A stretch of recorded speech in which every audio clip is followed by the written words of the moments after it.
Knock, knock. Hi, Milena. Hi. Hi, my name's Isabel. I'm a dietetic intern here in the hospital, so I work with the dietitians. The doctor recently notified me that you have experienced some weight loss recently. Can you tell me a bit about that? Yeah, I haven't really been having an appetite for a couple weeks. I just haven't been hungry. Nothing really tastes good to me, and I've lost a couple of pounds, like 5-ish pounds. Okay, you said a couple of weeks. Would you say about a month or less than that? Yeah, about maybe around there. Okay. As part of my nutrition assessment, I perform a physical exam where I focus on different areas of the body. Would it be okay if I conduct that? Okay. So one of the first things I look at the patient is their skin. I want to see first if there is good turgor there. If there's poor turgor, that can mean that there is fluid deficiency. And then also if it's very dry, it can mean that there's an essential fatty acid deficiency. Next, I look at their hair, and here I'm just seeing what the texture is, if it's really dry or brittle, if there is a change in the texture throughout, because that can tell us how long they've been experiencing deficiencies. Then I'm going to ask the patient to turn their head from side to side for me and then look straight at me. What I'm looking at here is the temporal region, and then I'm also going to gently palpate it. I'm looking for any sort of muscle loss in this area. Then I'm going to gently palpate the orbital area, and I'm looking for fat loss there. So that area, if it's severe, it will be very dark, it will be very hollow, and then you will feel the bone very prominently. Next, I will put my fingers on the jawbone and ask the patient to clench down their jaw. Right here, what I'm looking for is just to see any muscle loss, because you'll be able to feel that muscle clench if they still have their muscle, and you won't feel anything if it's gone. Then I'm looking at the buccal area, their cheek, to see if it is concaved in.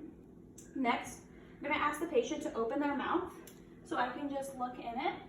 What I'm looking at there, you can close it, is just to see if it's very dry, if they need more fluid, if there's thrush on the tongue, what their dental looks like if they're missing teeth, if that could influence any sort of mechanical issues for nutrition for them.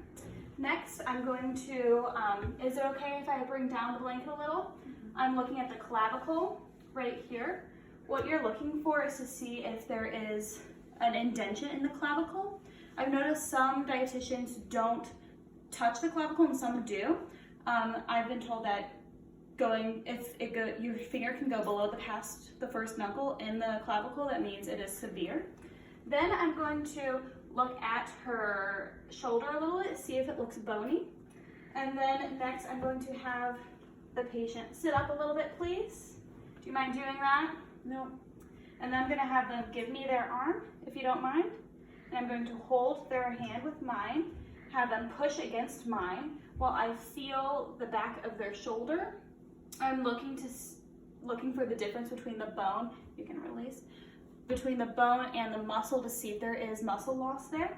And I'm also looking at the acromion process to see how much that is protruding, because that is also a good indicator of muscle loss.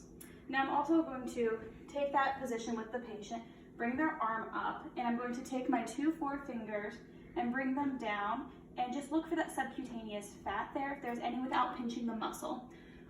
If there is none, or your fingers are touching each other through the skin, that could mean that there is fat loss recently.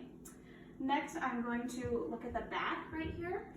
If they have an open back gown, you can see their spine and if it's protruding. But I'm also going to do what I just did with the triceps, pinch the fingers together, look for the subcutaneous fat in that area to see if it's lacking or if it looks malnourished. You can sit back again. Thank you very much. Then is it okay if I lift this up and look at your leg? I'm going to lift up the blanket to look at her leg. Mind if I prop it up a little bit? What I'm looking at here, I'm looking this way to see if there is an indent in the thigh at all for muscle loss. I'm also looking at the patellar region to see if there is muscle loss in this area. And then I'm going to move down to the calf and just feel the back of the calf to see if there's any muscle. Can you clench that for me? And if there was no muscle there, then you would would know that they were severely lacking in muscle in that area. That is the end of my nutrition-focused physical exam. Thank you for joining me, and I hope that it was beneficial for everyone watching this.